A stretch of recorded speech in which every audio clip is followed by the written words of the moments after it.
Good morning. Morning. How you doing? I'm doing good. How are you? Amazing. Amazing. Yeah. What's been good and positive with you since we chatted last? Oh, let me stop the recording. Okay. So, what we're going to do is we're going to go through the desire nullifier. It's just to remove petty ambitions to regain inner strength. It's learning to discipline your desires because ability to curb desires is a skill you can learn like anything else. We want to remove ambition for non-essentials in order to create true freedom in life. Because the more that you want, the more needs you have to satisfy. So one of the things we want to do is get on target. So we want to describe one desire, an outcome, or an ambition you have.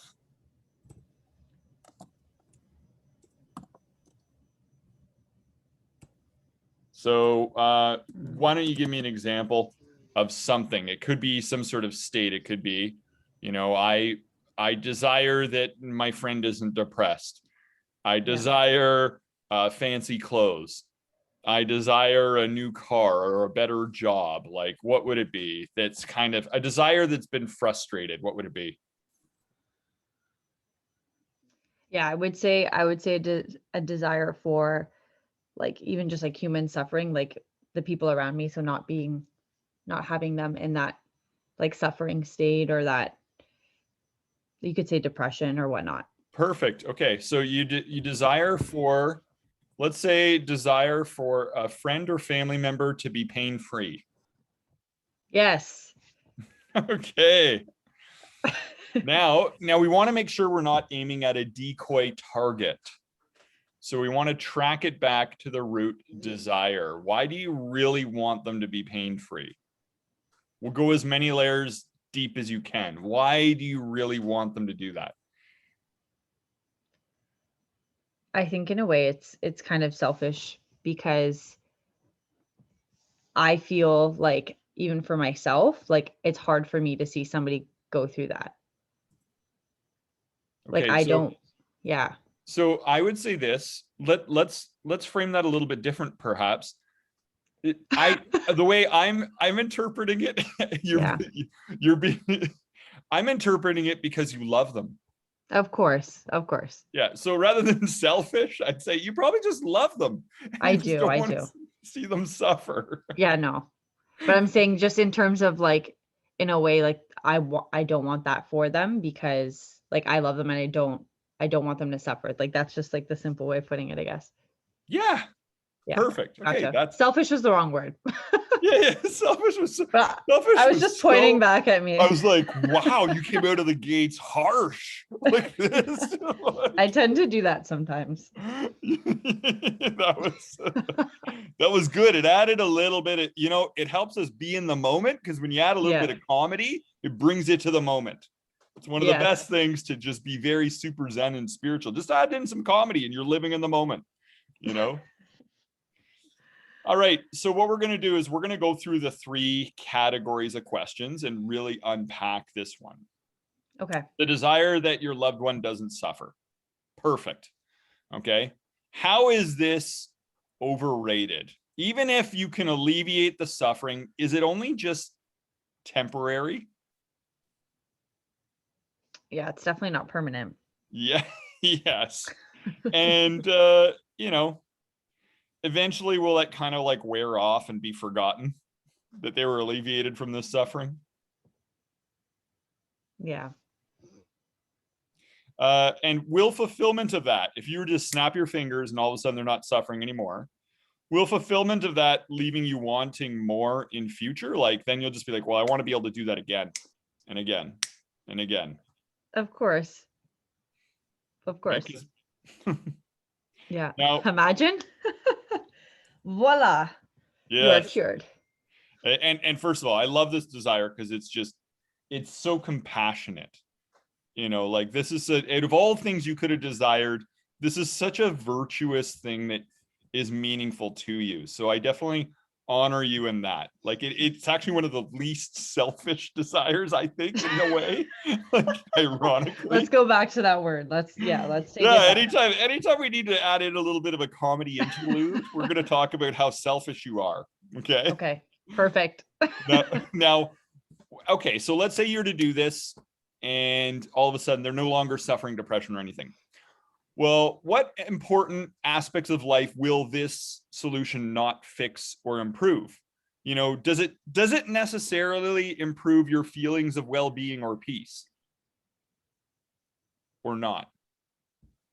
Not entirely, because Yeah, I think, even if they're not suffering, you could still experience difficult yeah, emotions just related to other things. right. You can be like, well, now I just don't want my house plant suffering. My house plant isn't thriving anymore. Now I don't want you to suffer. Okay. Like, then it's like, I love it. then it's like, whales are dying. They're getting beached because of the radio Right. sonar. I don't want them to suffer. There's so many things like that's just never Right. ending, right? And that's where we true. get trapped, because this can seem like the path to inner peace and fulfillment. It looks very attractive as a path, but let's see how it might be possibly a dead end. Okay. Okay. You know, does this necessarily make your relationships better? If you're just able to end suffering for a loved one, does it make relationships better? Really? No. No, it doesn't have anything to do with relationship dynamics. It's just a state of being, right? Does it make your career better? Does it No. make you wiser? No, it's just a quick fix. Okay. Yeah, it's a quick fix that doesn't really Kind affect of, much right? else, right? Yeah. You know, and it can't really provide guaranteed protection from other problems in life, like health problems, aches and pains, disease, bad luck, high taxes, parking tickets, those stupid CRA phone calls we get about, give us your credit card information. It doesn't really give any protection against all these other challenges we have in life. It's very true, actually. Right. So really, really what we're desiring a quick fix, right? See, you like that one. You nailed it. That was good. That was super good. And it can't put an end to emotional pains. Even Right. if you do this quick fix to end the suffering of a loved one, you can still experience jealousy in life, anger, greed, sadness, anxiety, fear, depression. Right? Yeah, there's so many variables. There's no ways past all of them. And let me ask you this. If you are not happy on the inside, can fulfillment of this desire truly make you happy? No. No, it can't at all. No fulfillment of an external thing can really make us happy if we're not happy on the inside first, right? Inside out training. Yes. Yeah. No amount of money, no amount of power, no amount of career success will ever be able to make us happy if we're not happy on the inside. Although that's what we deep down want. And that's what you actually want. What you're wanting is to be happy on the inside. What you're believing is that if this person changes, you will experience that inner state of being. That's the trap we always fall under, right? We're always trying to live it outside in instead of inside out. Because this thing can't, if this happened, it's not going to provide real never-ending happiness, right? Is it possible we've overestimated the amount of happiness this would actually bring into your life if it were to be fulfilled? Snap your fingers, your friend is no longer depressed. Are we overestimating the happiness that would bring? Big time. Yeah. Yeah. Even you just saying that, I'm like, yeah, that for sure. Yeah. Now, viewed across all space and time, how big of a deal is this thing? Can't even see it. Kind of a little deal. It's kind of a little deal, right? It might seem big in the moment, but if we zoom out, it might seem like a little deal. How else is this desire overrated? The desire for a quick fix to end the suffering of a loved one. How else is that overrated? I think it's overrated too, because a lot of our life and learning experiences come from hardship. And this is like this is kind of like a speed bump too. So in a way, maybe this is needed for redirection or to slow things down for this individual. Yeah. Yeah, exactly. Because they're overwhelmed. Right. Overwhelmed with the weight of their identity, overwhelmed with past mistakes, overwhelmed with not meeting the criteria of who they think they were supposed to be at this life and how life was supposed to go, and things should be different right now. And so depression becomes a state of needing that deep rest from the overwhelm of life. And now they've got that label that they feel understood.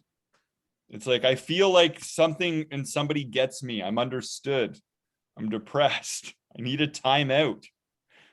I don't understand my pains, the causes of my emotional pains and how it's happening. And I'm experiencing draining, tiring emotions. So I need some deep rest, right? So, okay, let's talk about this category. So that's category one. How is this overrated? So whenever we want to remove an ambition that's being frustrated, and certainly in this case, you may be limited in your ability to create the outcome you want. Really, unless somebody, it's almost like trying to dance with somebody. If they don't want to dance, no amount of willingness and enthusiasm on your part is going to turn this into a good dance, right?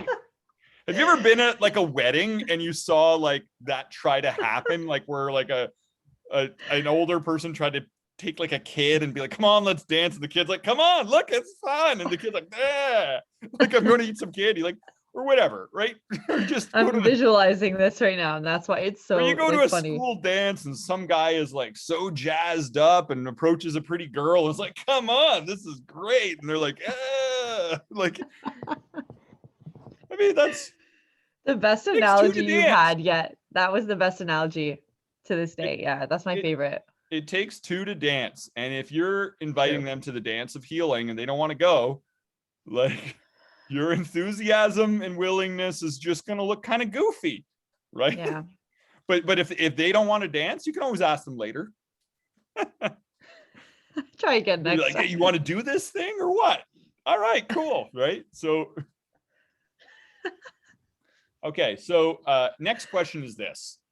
What troubles could it bring? Okay, what troubles could this bring? If you're to just put an end to the suffering of a loved one, are there hidden costs or work involved?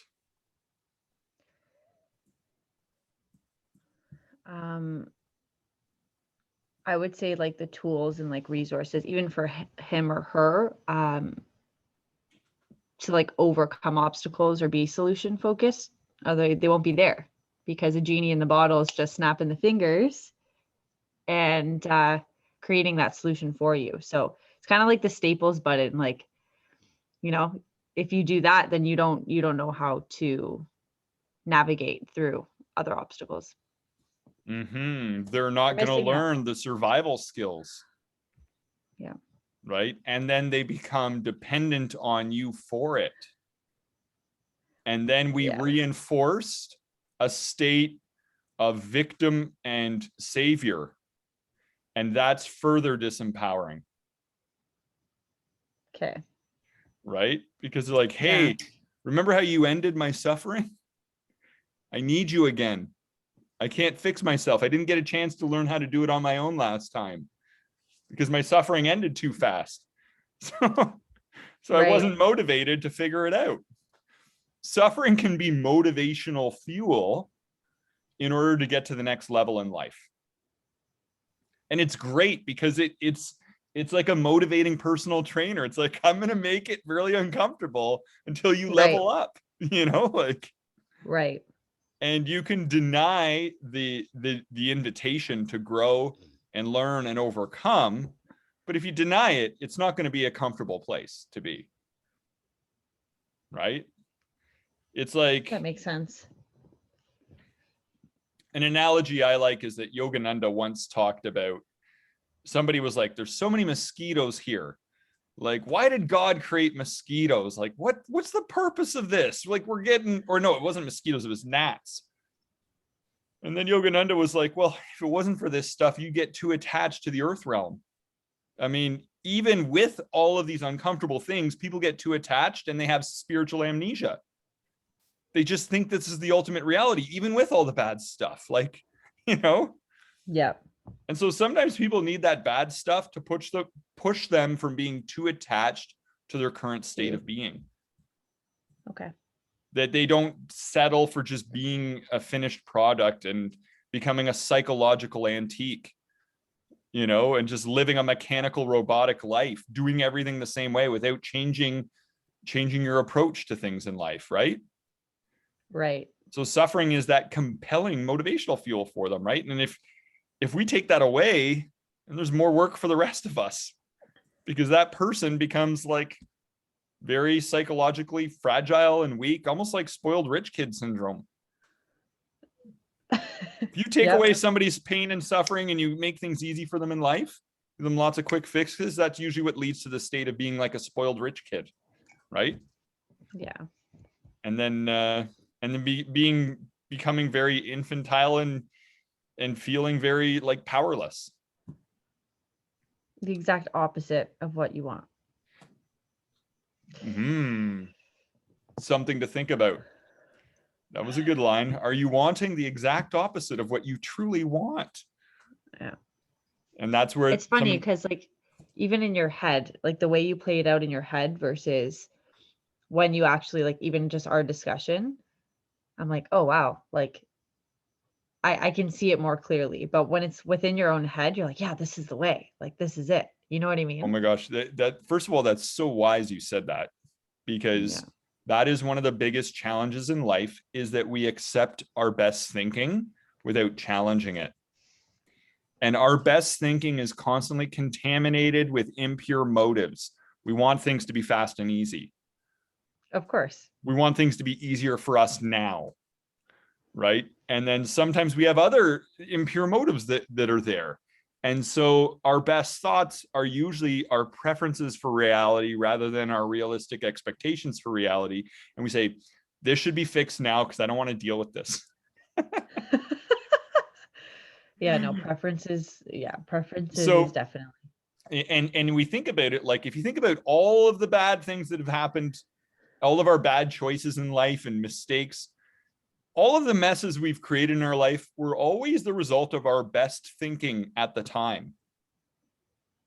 It was like, well, that was what I thought was the best thing to do at the time, right? So this whole, sometimes we put our best thinking up on a pedestal, and it's a little bit, sometimes we need a little bit more modesty and humility to, you know, admit to our self-honesty, really.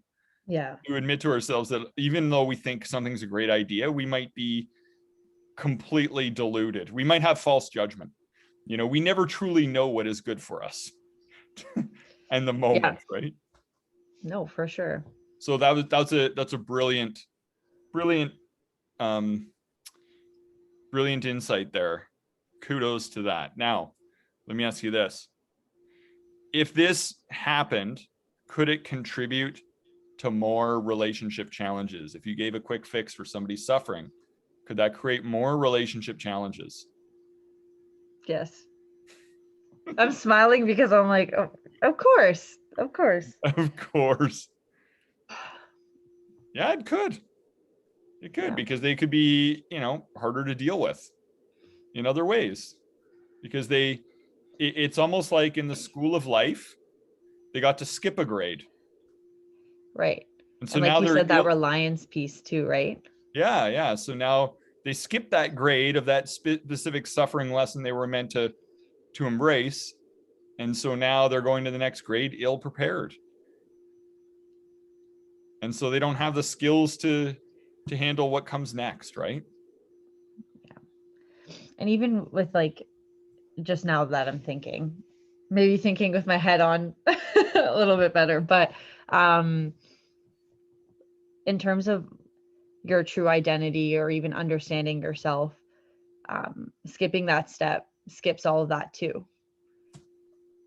Right? So if you're going to get into another relationship without actually understanding yourself, you're just going like on a circle on a track, essentially.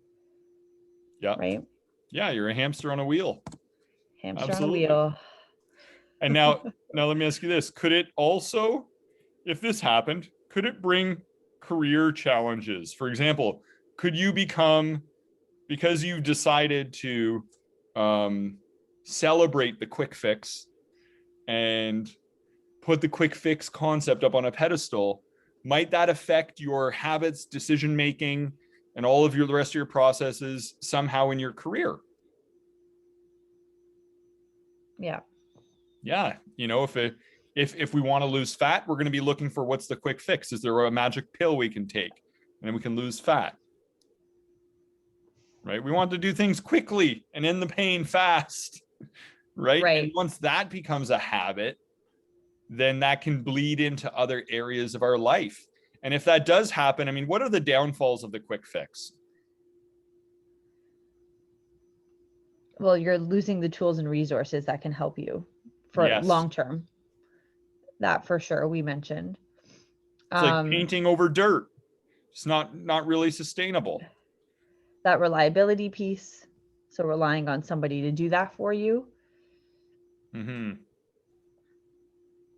But then I think also, like, even for yourself, or being that person, or I'm referring to a person or genie who like snaps the fingers for you.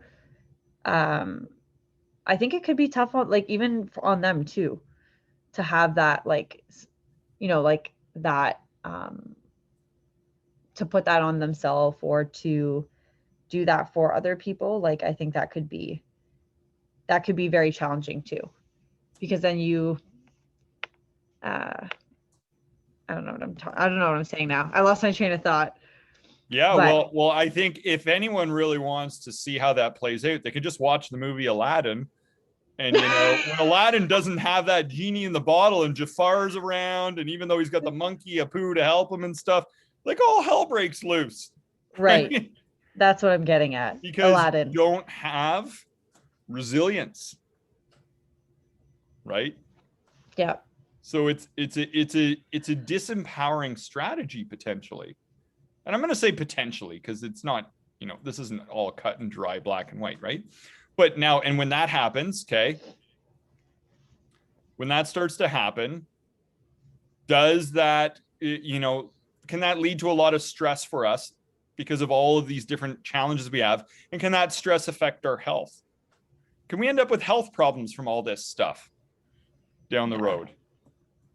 Yeah, we could be like, my life sucks and I don't like it this way. And I don't know how it turned out this way. Like, so we might end up with health problems even as a result of this. Health problems for everybody, right? And can it take and it can take our focus off of other important things too, right? So, the thing about the depression is depression can bring, people can be mutually bonded in their shared struggle with a cared or loved one who's dealing with depression. There can be some really beautiful moments of connection. Maybe it isn't that glorious cinematic life moment, but it can be a dramatic interlude to something glorious and cinematic. It's suffering like this that makes salvation that much sweeter. Just ask anyone who's gone through chronic depression and come out the other end. Right? It's not necessarily an end in itself. It can be a phase, right? So, and if this happened, could it lead to other bad temptations and influences? Quick fixes, like you said. So yeah, you're going to probably end up ordering everything from the Home Shopping Network, all of the infomercials, because they're all based on quick fixes. Right? You'd be like, this is my value. I'm looking for the quick fix. Right? Oh, that was perfect. I love the facial expression. I think also, though, the greater challenge here is this. If this actually happens, then we get further reinforced in our own false judgments that our own best thinking is accurate and correct, and that we don't question it. And I think, and that can lead to massive problems in every area of life. Because the minute we jump to a conclusion and we assume it's the ultimate truth and we live by that, we get further steeped and we create all this non-essential suffering in life. We need to challenge our thoughts. Be like, okay, is this really, I know I think this is best, but is that really true? When we challenge them, truth can stand the test. Falsehood cannot. So we can eradicate false judgments, clumsy, quick, careless conclusions we came to. We can eradicate it. If we succeed in this, we're going to get further steeped in that other assumptive habit of speculating and believing what we speculate. And there are so many people out there that you can just see that their lives are just marked with so much frustration and moodiness because they constantly speculate on how things should be, and they do it on bad and little evidence. And then they struggle with their frustrations when reality doesn't match up with how they think things should be going in life. We open ourselves to that if we go down this road. Sometimes I find, and maybe this is just with myself, but I find it difficult to actually understand what's frustrating me. Like what the true frustration is. Yeah. I think a good way to do it is to ask yourself, what do I want that I'm not getting right now? Okay. Now, what you might want is a sense of security, and you're not feeling that right now. Fair. What you might want is a sense of love and connection, and you're not getting that right now. Because when somebody's very depressed, it's a very self-focused state of being. We love them anyways, but when somebody's depressed, they're very focused on me, myself, and I. Right. That is 100% where they're at, right? So we may lose that love and connection. We may lose that sense of, we might feel that our needs for significance aren't there. We might find that there's something that we desire that we feel like we're missing out on. So it would be that. What am I wanting that I'm not actually getting here? Okay. I'm going to write that down. Okay. Go ahead. Yeah. Write it quick. Don't put it off. I'll give you a second. Okay. But that's a good gateway to question to kind of figure it out. And usually it's a thwarted desire. Done. Yeah, I think that's important too, like as a tool, because sometimes I actually, maybe because I'm not giving myself enough time to kind of like investigate it, but like, why am I so like, what am I struggling with right now? Yeah. And that's really where, the person in question here is getting a need met by the label of depression. Right. They're getting some of their needs met. They feel important. They've got a title. A doctor gave them the title, right? All of a sudden, this title is commanding a lot of attention from people, especially because they're announcing it, right? They're not being like humble about it. They're like waving it around like a flag. Hey, depression over here. And everyone comes running like, we're here. Let's fix you. Nope. If I fix you, you're all going to run back to what you were doing. I'm just going to wave the flag of depression, right? So there are hidden benefits to this state of being. And, it makes them at least feel like they got something figured out, right? In a life where things are very confusing and overwhelming, it can be like, well, I got one thing figured out. I got this label, I got this thing figured out, I can take a pill for it, I'm good. So that can give them a sense of security during insecure times. And maybe that's the best thing. I know I'm joking around a bit, like waving the flag and stuff, but on some levels, that might actually be the best thing right now. We don't know. Right. It could be because they're getting some of the needs of the personality that prevents them from just getting to the end of their rope here. Like, and just wanting to jump off the deep end. They're like, okay, good. I have a little bit of peace now because, I have a little bit of understanding. I got security in this title, because if I don't have a label for what I've got, what I'm experiencing, that makes me feel more insecure and more confused. Exactly. So it's like, sure, let's start there, but let's call it deep rest instead of depressed.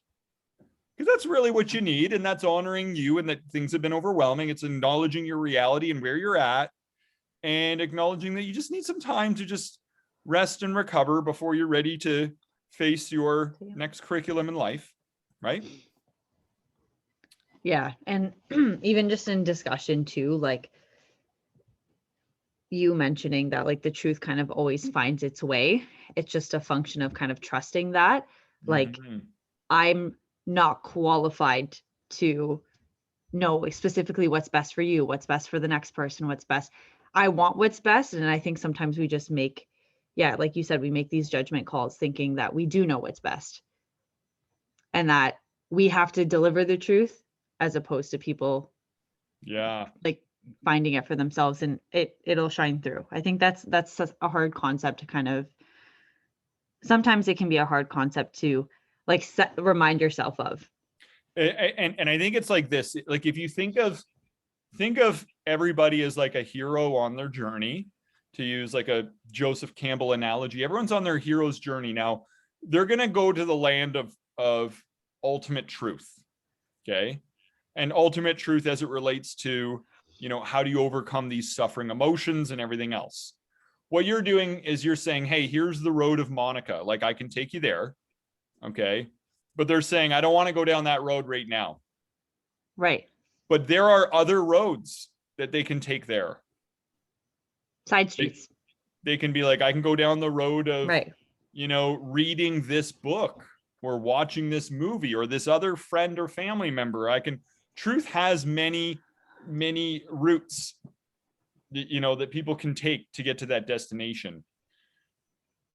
And it can't be avoided forever. People can't avoid the truth. I mean, the longer you're living with some sort of false judgment, the more you suffer the consequences of it. So there is a built-in system that people cannot be enslaved forever to their false judgments and think that the answers to every problem in my life is to just take this pill for my depression. That's the answer for everything. That might be the answer for right now. Fair. For right now. It might be. Yeah. It might be. I think it's good to acknowledge that could be the best thing at the moment, possibly. We don't know. But might we wear ourselves out trying to fulfill the way that we think is best for solving this problem? Could it lead to a restless mind if we think, all right, we need to take this pain away quick? Yes. Right? It's overwhelming. Yeah. And yeah, no, for sure. Now, if you didn't have this desire, would life be easier? Of course. Yeah. Yeah. Life would be easier without this desire. And what other problems could this desire bring?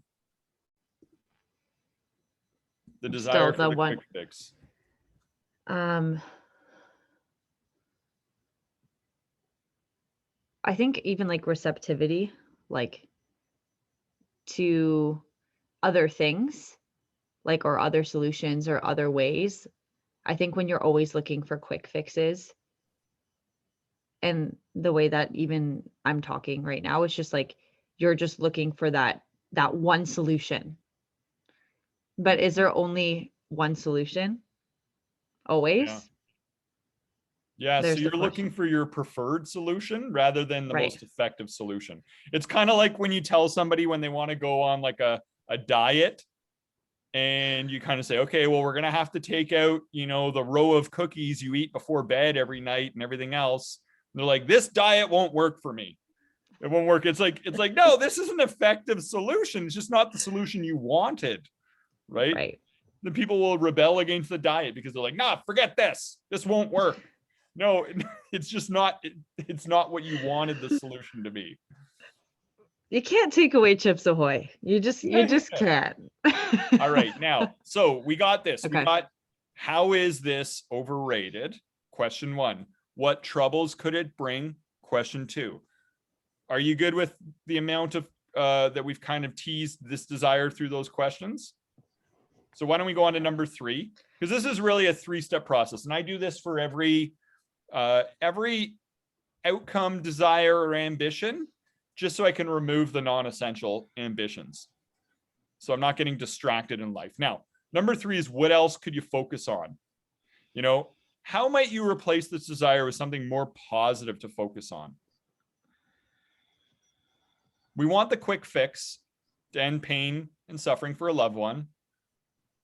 What could be something more positive to focus on instead? Just trying to love and accept everyone for where they're at. Ooh, that's super.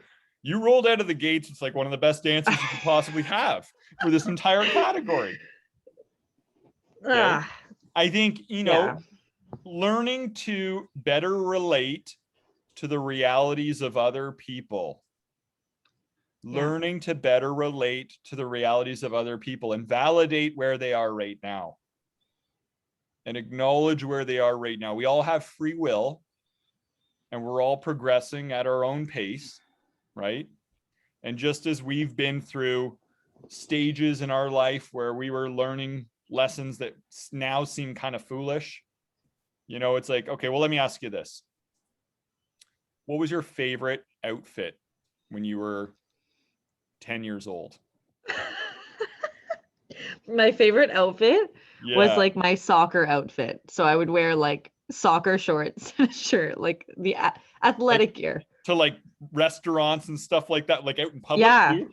Like I would fight my mom on it because she would want to put me in like a skirt or something. And I'm like, no, I want to wear soccer shorts. So you'd wear your soccer uniform, like if you go out to like family dinner and things like that too? No, not the jersey, just the shorts, just the shirt and a regular shirt. And where were you like wearing this stuff to like family get-togethers? And it would be really hard to get by my mom like this, but it was my preferred outfit. But you wanted to always. Sure. Yeah. Okay. No, it was hard to get me out of that. Now when you look back on that now, if you were to feel that way now, like you're going to any important functions, you're going to throw on your soccer shorts, like it kind of seems, it's cute in a way, right? It's endearing because at that earlier stage of development, that's what you thought was best, right? Yes. Similarly, we have values in our past that we've grown out of, where we used to think certain things are important. And rather than being ashamed of them, we can look back and be like, that was kind of cute. That was the best, philosophical fashion for me at the time. For the old me, that was best. Yeah. I've grown out of that. I have a different taste now. But, back in the past, I thought it was important to quickly form opinions on things and share my opinion because it made me feel in control and made me feel powerful and significant and blah, blah, blah. Now I realize like I just need to be more humble and question my thoughts and whatever, right? So in the same way that we used to have like our favorite outfits in the past that we've kind of grown out of, we have our favorite sort of thought habits that we can look back on. But some people are still there. Some people still value that stuff. Some people are all about, I need to make it all about me. It's all about me. Let me tell you about, you walk into a conversation with somebody and they just start puking out all these things about themselves and they don't even care to like ask you anything about your day or whatever. Like, it's just like, they just command attention. It's like the I Am So Amazing show, or they have other strategies they do, right?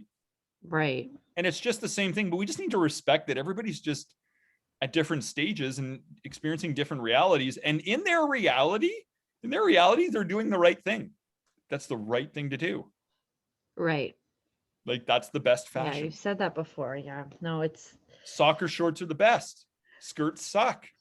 They soccer do. Shorts for life. Yeah. Soccer shorts for life. I wish I was kidding about that story, but I'm not. No, that was perfect. That's exactly what I wanted. I also think you should wear your soccer uniform more often in public. I can't wear it anymore. I don't use it. I don't play. Like, no, that's so funny. Squeeze into this little tiny jersey. I did that as a joke with my brothers. We wore my mom had saved some of our old like baseball jerseys and stuff. We tried to like peel them on and wear them, like bringing this back. Oh man, now, let me ask you this. Do you have enough right now to be happy within yourself? Is it possible you could figure out a way to create an inner satisfaction instead of chasing an outer satisfaction like this? Yes. Yeah, That is true. And we've been taking our focus off of that, perhaps, by focusing on the quick fix or somehow creating this outer satisfaction. You know, if you learn to fully appreciate all you have, is it possible you wouldn't want this as much? Yeah, for sure. Absolutely. If you're like, you know, I can go for a walk in nature with this person. We can look at ducks. You know, like the depression doesn't matter then. It doesn't even play a role when we do other things together. We just have adventures and experiences together. Yeah, we can appreciate all that's good there still. You know? And if your soul gets completely focused on this pursuit of the quick fix, might you fail to investigate how to create superior, lasting happiness? And that's kind of a big deal. It's a huge deal. And to bypass that is huge, right? And that's what this desire is going to prompt you to do. Like, yeah, that is profound knowledge that you could seek. And instead we get distracted with this kind of like minor stuff, right? Yeah. You know, it's kind of like when we're trying to fix all these little problems in our life and meet these petty desires. It's kind of like a kid making mud pies. They're like, yes, I'm so passionate. Look, and you're like, at the end of the day, it's just a mud pie. It's just a mud pie. Like you put all the time and effort and focus into it.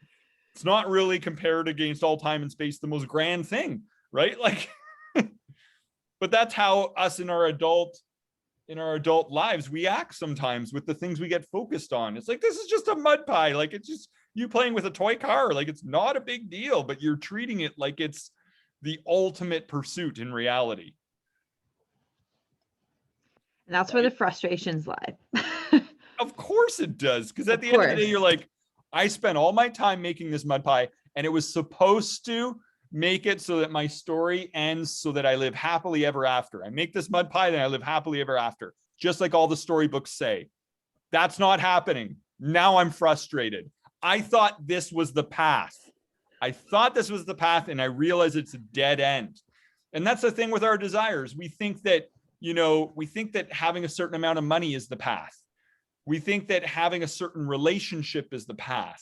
We think that having a certain career level of success is the path. We think that social change and social justice is the path. And we realize that all of these things, they look like the path at the time, but when you go down that road, you're going to realize like, another dead end. I got to go turn around and try something else. That's what I was just going to ask you. Like in general, like, do you think that reaching all these dead ends, it's kind of like it's all going to the same message, like you said, the truth, essentially? Because I feel like over the last little while, I feel like I've been seeing a lot of dead ends, or I'm running down the road and then I'm like, oh shit, you got to turn around. And even in our conversations, it's been like huge insight for me. Huge. Well, I think there's a couple different, you can be in the collector's lane, which is kind of like living them out and realizing how they don't fulfill you. Or you can be in the express lane and do certain practices like what we're doing here, which is really mindfully paying attention and really like seeking the truth on reality. Right now, today is the express lane. You're gonna come to realizations through these questions. These questions are portals to deeper wisdom. You're gonna come to realizations that are gonna save you in your journey, save you from going down that road of suffering, because you're like, okay, I realize like I'm gonna turn around now, because now that I've looked at the map, like this is gonna be horrible. I'm gonna get to the end of my life and I'm gonna be like, I didn't figure out anything meaningful. I was looking for quick fixes the whole time, and now my whole life has been a failed quick fix attempt at everything. And I haven't done what I came here to do, which is figure out superior lasting happiness and bliss and everything else. Like deep down, what emotions do you think it would give you if you had this desire fulfilled? So if the family member or the friend or depressed person that you care about is no longer depressed, what emotions does that give you? Temporary, like contentment, like you're happy with, like temporary, just temporary fix. Like, but But what is that temporary feeling? What is the feeling that it would give you? Satisfied. Satisfied, would that be in a sense of feeling like at peace? Like at safe and secure, that everything's okay? Yeah, I guess I'd say secure. I guess so. Yeah, it might give you a sense of Comfortable. security. Comfortable. That's the word. Yeah. Comfortable. Perfect. So you'd Yeah. feel very comfortable, right? Yes. Now, is it possible there's a better way to create that feeling of comfort for yourself? A better way to create that emotion. All you want is that emotion, that this desire you perceive, this desire will make you feel comfortable with life and what's going on right now. Is it possible there's a more constructive strategy, a more resilient strategy to give you that sense of comfort? Based on our discussion now, yes. Yeah. But maybe if you asked me yesterday, I don't know. But no, and you know, my big time goal is just to be like mentally and like just resilient. Like I know I got it tattooed, but just like fulfilled at a higher level. Like I know, like even just after our conversation, it's not what I want. It isn't. After just talking, like that's not what I want. And I think that all these insights are just, they keep pointing me back to like, okay, yeah, that's not what you want. Like you keep talking about this like everlasting fulfillment. You keep talking about being in the best mental shape. You know what I mean? So yeah, and you're exploring different paths and you're learning exactly. as you go. I'm like Dora. And You're like Boots. yeah. Perfect. You got the map. Brendan Boots, let's do this, right? But Wait, no, I would say yeah. that, you know, be gentle with yourself because you're actually learning at a very fast rate. Yeah, I don't You give didn't myself take too many credit steps at in this all. direction. You didn't take too many steps before you're like, I need to check the map on this because right now I think this is a really good idea and I'm struggling with my frustrations about it because I'm not able to go down this road yet and remove this depression for somebody. But this is the answer to the getting to the land of inner comfort. And I'm like, nope, it's not. Look at all these pitfalls. Look at this quicksand of. Did you miss the body of water? The forest of mental darkness you'll have to go through there, and all these different things, right? So yeah, there deep down there are better ways to get the emotions you want. If you want an emotion of comfort, you can give comfort to others. Talk to others, make them feel comfortable. Hey, you know what? The future always takes care of itself. It always takes care of itself. Don't judge the moment. Sometimes things that seem really bad in the moment turned out to be a greater thing in the end. Think about how suffering is actually a good thing for somebody. They might be suffering right now, but think about how your own suffering has been fuel to bring you to the next level in life. Think about how maybe this person's much more capable than we gave them credit for. Maybe they're just figuring it out in their own time, in their own way. And what they actually need best is to not need your help right now. You know, because when people, it can take a long time to change somebody's point of view. And if they decide depression is no longer a good idea, it can take a long time to get to that decision point. Think about how long it's taken us to change our point of view on things, sometimes many years, right? We shouldn't be imposing our own timelines on this stuff based on our preferences necessarily, right? So we need to just, there are other ways to create a sense of comfort with all of this, you know, and then just, you know, focusing on everything good about the situation and everything you're learning about the situation. And you know, maybe this person is, you know, when they come to their own conclusion on things, they'll be more committed to it if they came to it in their own time. If it's a quick fix, they're not going to be so committed to it. right? So maybe everything's unfolding in the best way possible right now. As that turtle says in Kung Fu Panda, there are no accidents in the universe, right? And as I like to remind myself, the universe is infinite, and so is my ignorance. But for some reason, it all works out, so I'm cool with all of it. So here's something. What do you have to think or do to preserve mental non-attachment towards this ambition? What do you have to think or do to preserve your mental non-attachment to this, to be cool with it?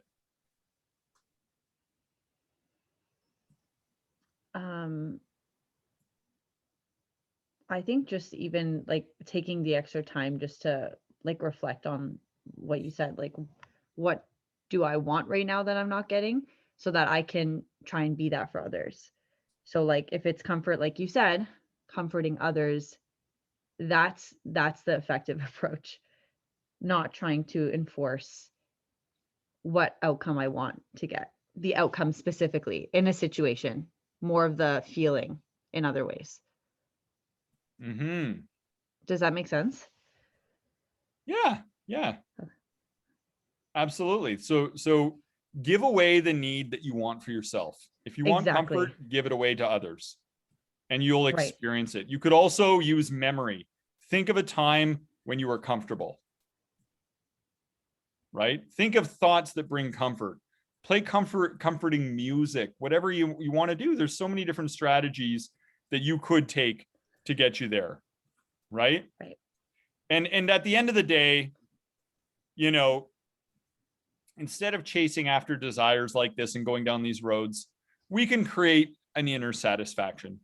You can cultivate happiness from the inside, right? This kind of external happiness, it's unfulfilling. It doesn't last, right? If you're just out there giving love and wisdom to others and finding your happiness in the happiness of other people, and there are better ways to create all of that.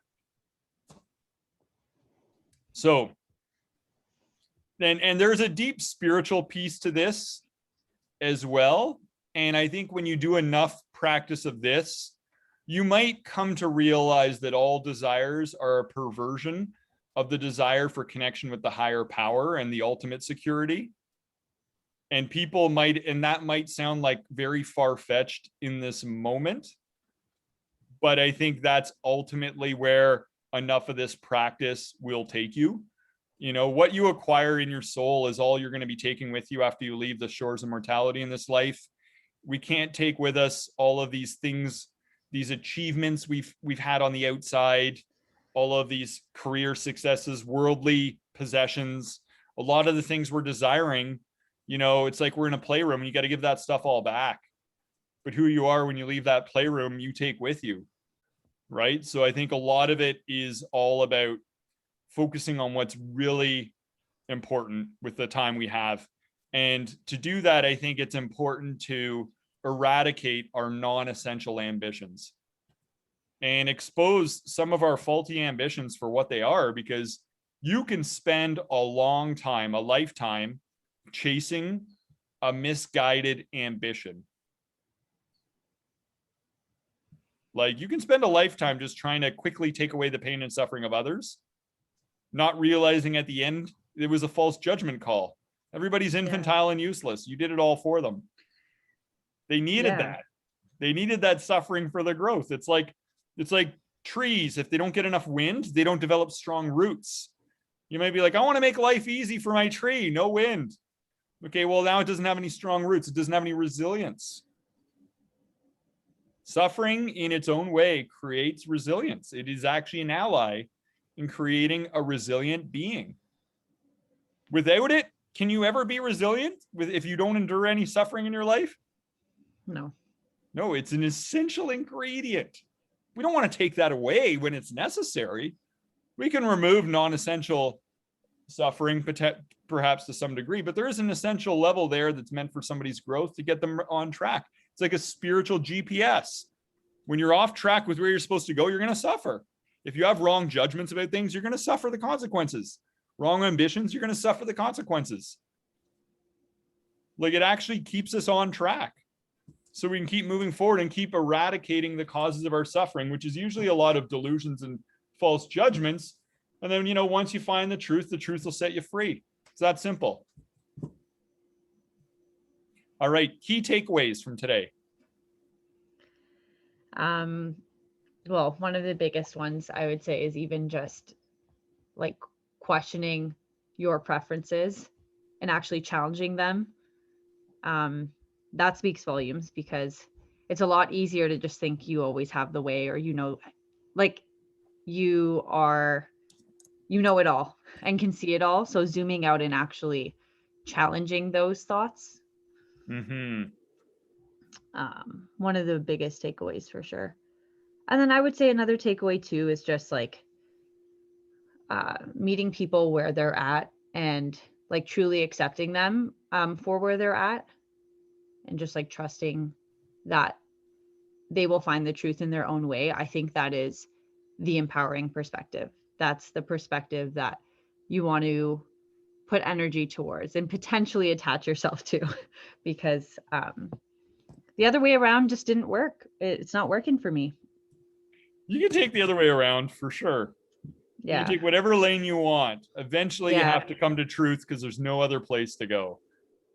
But you made a good point, which is that we need to question and challenge our preferences. And that's what today is all about. It's a process for doing that, because we don't want to waste our time with misguided preferences and desires, like all of these desires that are going to betray us in the end. This desire would betray you. You could pledge your allegiance and commitment to it. At the end of the day, it betrays you, and you got a bigger problem on your hands. You got all these people that are dependent on you and more stress and everything else. And you're like, can't you guys just figure this out for your own? No, you deprived us that opportunity. We're dependent on you now for everything, right?